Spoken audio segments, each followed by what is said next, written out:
안녕하세요. 김노룩하 신부입니다. 오늘은 지극히 거룩하신 삼위일체 대축일입니다. 여러분들이 보고 계시는 그림처럼 십자가를 지고 계신 예수님께서 가장 가운데에 계십니다. 그리고 그 십자가를 붙들고 계신 분이 바로 성부 하느님이시죠. 그 위로 성령께서 계십니다. 천상에 있는 천사들, 그리고 성인 성녀들, 왼쪽에 있는 모습이 성모님, 오른쪽에는 요한을 의미한다고 할 수 있겠죠. 수많은 이들이 이 삼위를 중심으로 향하고 있습니다. 이제 부활신앙을 살아가는 우리 모든 그리스도인들이 성삼위의 하느님을 중심으로 신앙을 살아야 한다라고 하는 것을 오늘 우리에게 알려주고 계십니다. 우리가 성삼위를 고백하는 경우가 굉장히 많지요. 성호경으로부터도 시작되고 또 미사 때에 성부와 성자와 성령의 이름을 부르면서 인사하게 되고 또 사제의 강복 역시도 삼위의 이름으로 행하게 됩니다. 우리의 모든 행동들도 성삼위 안에서 이루어질 수 있도록 일상 안에서도 기도를 바치는 것이 습관화되었으면 좋겠습니다. 오늘 삼위일체 대축일 거룩한 독서의 여정 함께 침묵으로부터 시작하도록 하겠습니다.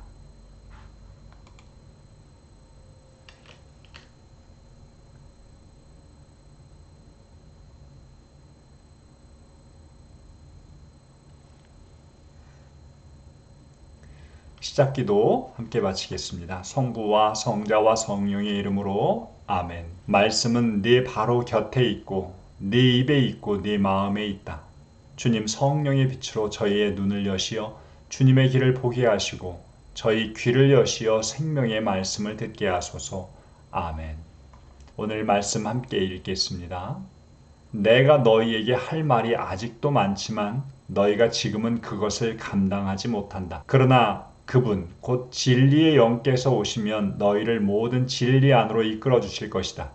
그분께서는 스스로 이야기하지 않으시고 들으시는 것만 이야기하시며 또 앞으로 올 일들을 너희에게 알려주실 것이다. 그분께서 나를 영광스럽게 하실 것이다. 나에게서 받아 너희에게 알려주실 것이기 때문이다. 아버지께서 가지고 계신 것은 모두 나의 것이다. 그렇기 때문에 성령께서 나에게서 받아 너희에게 알려주실 것이라고 내가 말하였다.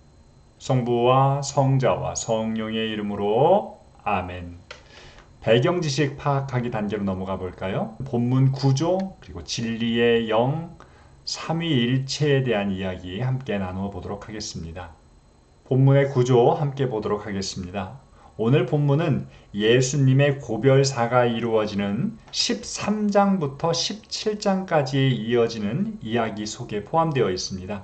조금 작게는 16장 4절부터 시작되는 성령에 대한 이야기, 그리고 그 안에 오늘 본문이 위치하고 있습니다.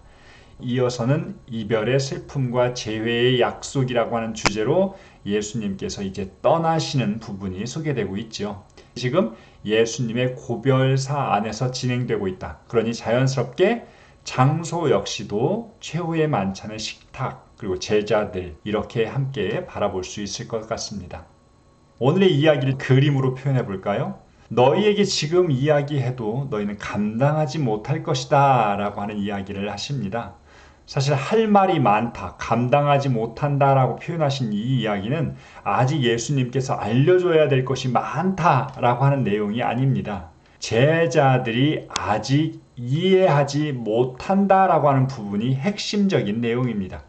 자칫 잘못하면 예수님께서 더 들려주시려고 했던 내용이 많았다라고 하는 것으로 알 수 있는데 그것이 아니라 이해하지 못하는 부분이 더 많다라고 하는 것입니다. 진리의 영께서 오시면 모든 것들에 대해서 제자들이 이해할 수 있도록 도와주실 것이다 라고 하는 표현이 있습니다. 여기서 이끌어 주실 것이다 라고 하는 표현을 외국말로는 안내하다 라고 하는 단어가 사용되고 있습니다. 하지만 어딘가에 갈 수 있도록 안내하는 것이 아니라 그 안으로 깊숙이 들어가도록 예수님 안으로 진리 안으로 들어가도록 돕는다라고 하는 것이 성령의 역할로 소개되고 있습니다.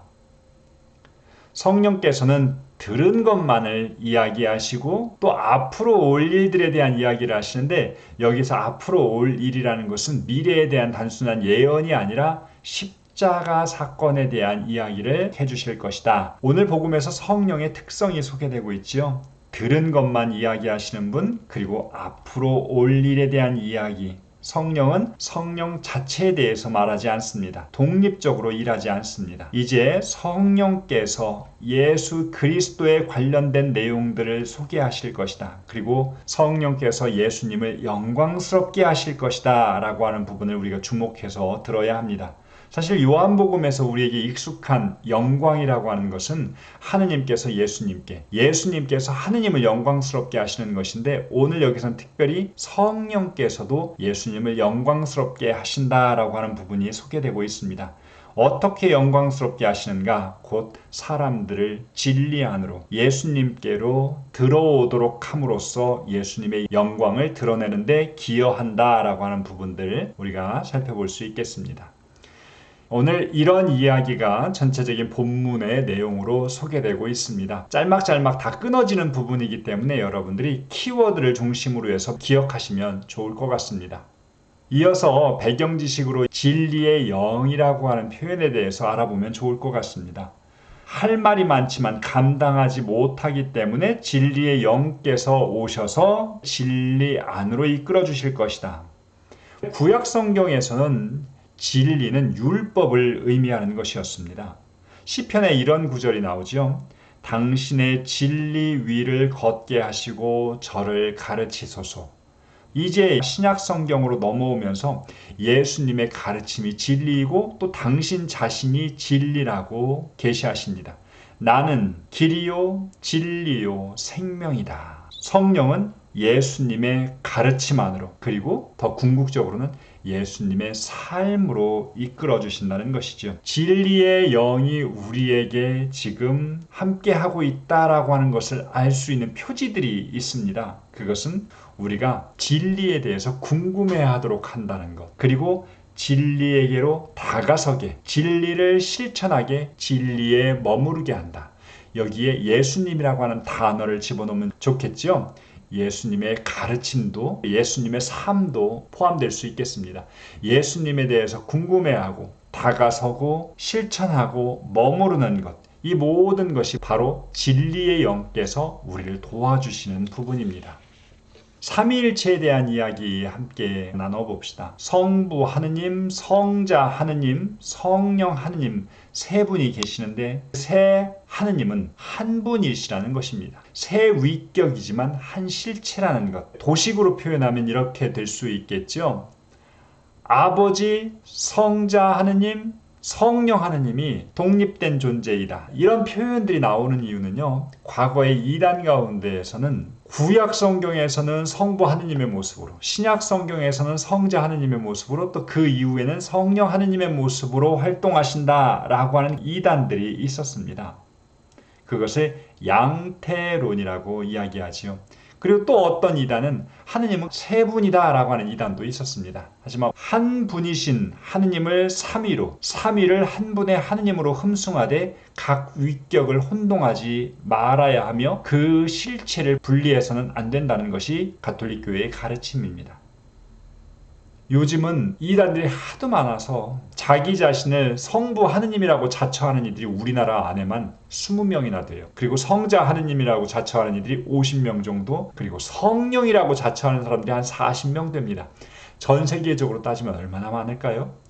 삼위일체의 특성은 이렇게 성화, 이콘에서도 여러분들이 보시듯이 분리되어 있지 않습니다. 서로 다 연결되어 있습니다. 성부, 성자, 성령만 함께 있는 것이 아니라 이 삼위가 천상의 존재들과 또 이 지상의 존재들과도 다 연결되어 있다. 삼위의 특성 몇 가지 소개하고 싶은데요. 첫째는 서로가 서로의 영광을 추구하지 않는다. 둘째는 인류를 향한 사랑 안에서 하나이다 라고 하는 것을 우리가 기억했으면 좋겠습니다. 자세하게 읽기 단계로 들어가 보도록 하겠습니다. 최후만찬의 식탁에서 벌어지고 있는 상황입니다. 예수님의 제자 파스카 축제 시작 전날 밤에 이루어진 내용이라고 볼 수 있겠죠. 본문 구조 참조해 주시면 되고, 오늘 복음에서 삼위가 표현된 부분들을 이렇게 성부, 성자, 성령의 모습이 각자 소개되고 있는데 그런 모습들을 함께 보는 것이 좋을 것 같습니다. 묵상하기로 넘어가면 오늘은 성부 하느님, 성자 하느님, 성령 하느님의 모습이 아주 도드라지게 나타나고 있지요. 특별히 요한복음 안에서 자주 나타나고 있다라고 하는 것을 여러분들이 보실 수 있을 것 같습니다. 그래서 오늘 묵상하는 내용으로 거룩한 독서는 성령 안에서 말씀이신 그리스도를 통하여 성부께 나아가는 여정인데, 거룩한 독서를 통해서 삼위일체의 관계 안에 어떻게 참여하고 있는지 생각해 봅시다 라고 하는 묵상거리를 여러분들한테 던지고 싶습니다. 또 우리에게 들려주시는 말씀 듣는 시간도 필요하겠지요. 가장 먼저 여러분과 함께 나누고 싶은 묵상은 거룩한 독서와 삼위일체라고 하는 주제입니다.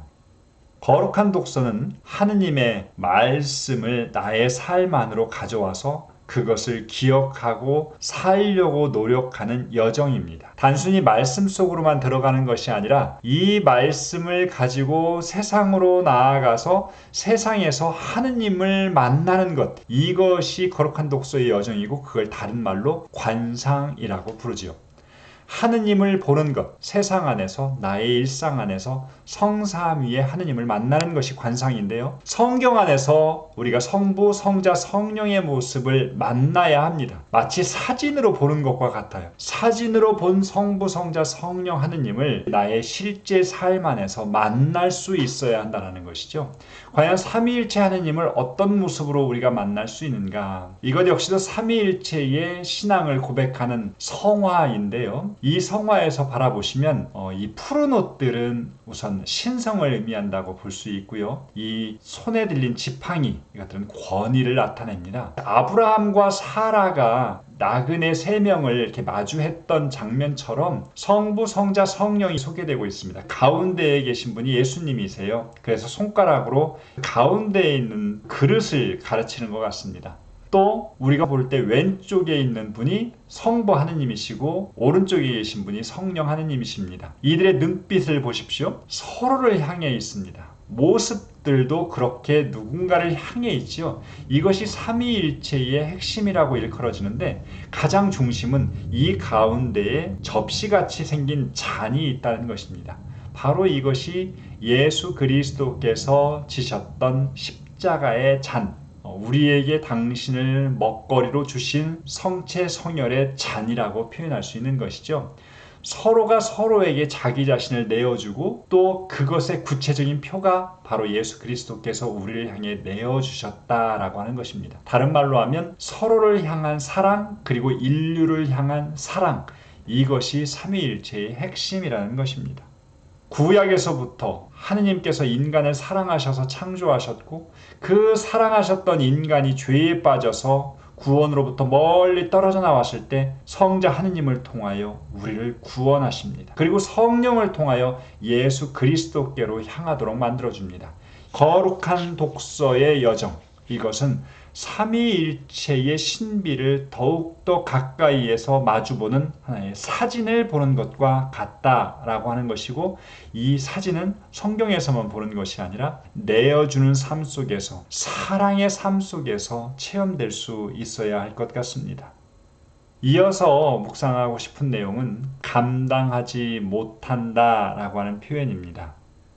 성경이 우리에게 이야기하고 있는 인간, 하느님의 신비를 온전히 다 이해할 수 없기에 아무리 많은 설명을 들어도, 또 아무리 뛰어난 지성으로도 그것을 감당하지 못한다는 것입니다. 이것이 성경이 이야기하는 인간의 처지예요. 그게 문제가 아니라, 그렇기 때문에 계속해서 안내가 필요한 존재, 도움이 필요한 존재가 인간이라는 것이죠. 제자들을 이해시키기 위해서 더 많은 말을 한다고 해서 지금은 그것이 벅찰 수 있다는 것입니다. 순환과 죽음에 대한 이야기, 그것만으로도 이미 벅차 있는 상태인데, 이것의 신비를 깨닫도록 하는 것은 지나친 감이 있다고 할 수 있겠지요. 예수님께서는 그것을 성령께서 하실 일이라고 이야기합니다. 부모님이 자녀들에게 모든 것을 한꺼번에 다 이야기한다고 해서 그것을 감당하기 어렵지 않겠습니까? 때로는 시간을 통해서, 또 누군가의 도움을 통해서 그걸 알 수 있는 시간도 필요한 것 같습니다. 신앙의 여정은 지금 모든 것들을 이해하고 난 다음에 시작하는 것이 아니라 어느 정도의 부분 안에서 시작되고 점점 이해가 깊어지는 것, 그리고 언제일지 모르지만 그것이 더 큰 깨달음으로, 지적인 깨달음이 아니라 삶의 깨달음으로 다가오는 시간들을 우리가 기다려야 할 것 같아요. 예수님을 찾아왔던 부자 청년 기억하고 계십니까? 자신이 영생을 얻고자 했지만 예수님께서 가진 것을 모두 가난한 이에게 주고 나를 따르라고 했던 그 말씀 감당하기 어려웠습니다. 우리가 오늘 예수님의 어떤 말씀 앞에서 때로는 그 삶을 살기가 굉장히 어려울 수 있지만, 그래서 모든 것을 다 피하면서 사는 것이 아니라 오늘 조금씩 이해하는 폭이 조금 더 깊어졌으면 좋겠습니다. 모든 것을 감당할 수 없기 때문에 하느님께서는 오늘 더 넉넉한 마음으로 기다려 주실 거라 생각합니다. 마침 기도 함께 하겠습니다. 성부와 성자와 성령의 이름으로 아멘. 당신 말씀은 제 발의 등불, 저의 길의 빛입니다. 주님, 저희가 성경을 생명의 말씀으로 믿고 기도하며 살고 선포하게 하시어 언제나 성령 안에서 평화와 기쁨을 누리게 하소서. 아멘. 성부와 성자와 성령의 이름으로 아멘. 감사합니다.